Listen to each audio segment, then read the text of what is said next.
Vuoroksi arvioitu lähtöaika on kello 15.28.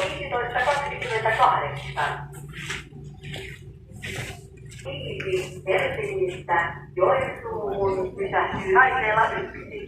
Pysähdyspaikat ovat Joutseno, Imatra, Parikkala, Kesälahti ja Kitee. Från Helsingborg till Joensuu stannar på spår 1. Detta tåg stannar i Joutseno, Imatra, Parikkala, Kesälahti och Kitee.